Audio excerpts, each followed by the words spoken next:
Mga kabro, mga kabagis, gagawa po tayo ng banana blossom tempura o puso ng saging tempura ito. Pinalatan ko na yung iba. Ito lang. Yan, ito wag niyo pang itapon, pwede niyo pang ihalo sa gulay yan pag magugulay kayo. Tawag sa amin, magdinengdeng ka. Ito po yung gagawin natin na banana blossom tempura o puso ng saging. Ikat po yan. Yan. Ito lang, simple lang po. Gait-gaiti lang ng kuwan, tapos ibabad natin sa tubig. Sa asin.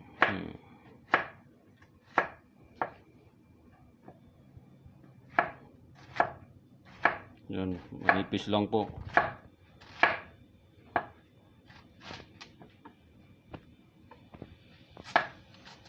Yan.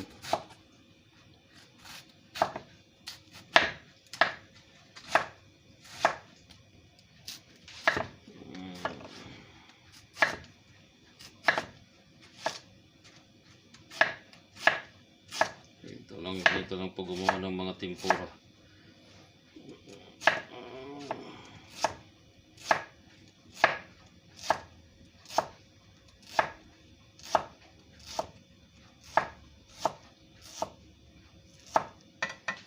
Tapos ilagay po natin sa tubig, ibabad po natin sa tubig. Ito, kabro. Kabangis yan. Yan lang. Nilagyan ko po ng kaunting asin itong tubig ha. Yan.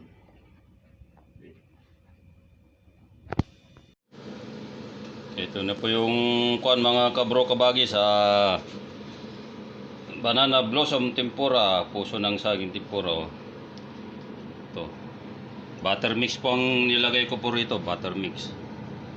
Yan yung ginagawa namin sa restaurant kasi. Pati mga shrimp o mga vegetable tempura, yan. Tapos i-deep fry po natin ito pag maupaw na. We'll deep fry it here. Then, that one here. Hanggang maging golden brown. And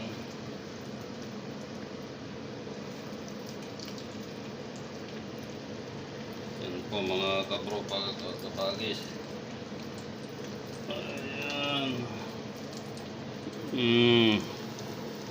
Yan, deep fry po yan.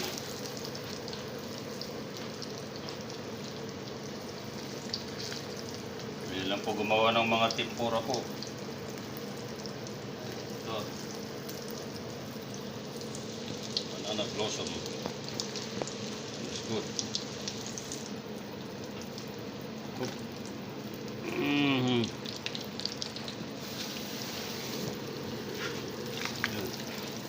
Rin po natin, konti lang para hindi matutong yan. Ito po.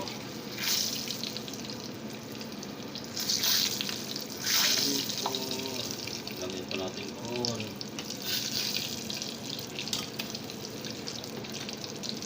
Tinuturo ko yung mga bata para matuto sila gumagawa ng iba-ibang putahe.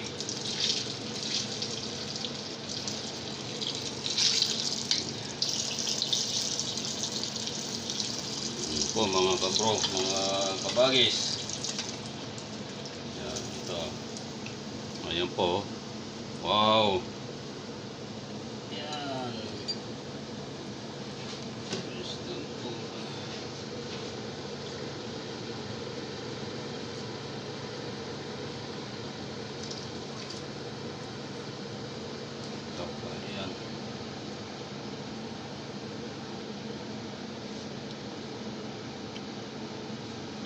Ginamit ko po rito yung tempura butter mix, the versatile. Ito daan-daan lang po pag po kayo ron. Lalagay niyo po yung iprito niyo po yun slowly. This one here, see.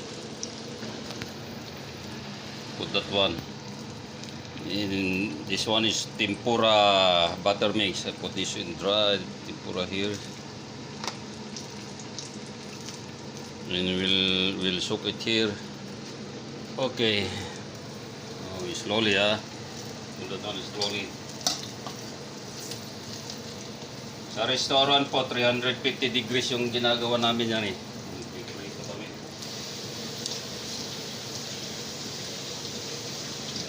Okay. Dati po akong chef doon. Japanese resto. And done. Almost done. And then we'll taste it. Okay. Deep fry po natin yan. Pero pag if you deep fry this at the house, it should be, make sure the oil is hot, and then you put it here, squeeze for a while, and then here is the tempura.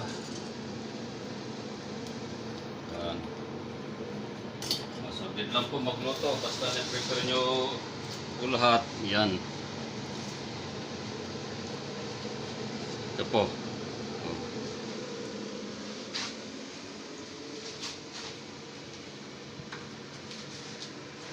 Ganyan po. Ito po yung ginagamit. Gumamit po ako ng Kikkoman na ito, tempura butter mix. Tapos ito yung ginawa ko, yung soy sauce niya, wakami. Ito wakami. Tempura. Kasi ito po. Sa restaurant po kasi, malaki-laki sako yan.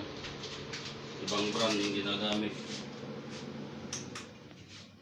Ito, mga kabro, kabagis, ito na po yung banana blossom tempura. Ito. Titikman po natin. This is a banana blossom tempura, and then I make also already. It's done already. I mix this one. Ito wakami tempura sauce. I made this one already. Put in the fridge. Then ito. So sausaw po natin. Sa susunod, ituturo ko po sa inyo yung paano paggawa ng sauce ng tempura. Hindi po kami gumagamit ng ito po. It. It's crunchy, it's tasty. To taste it. Taste it also. Titikpan mo ng bansa namin.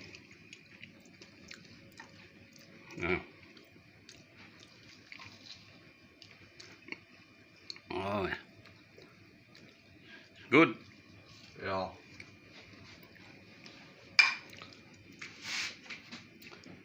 Yan po mga kabro, mga kabagis. Please like, please like and subscribe. Maraming salamat po sa panonood.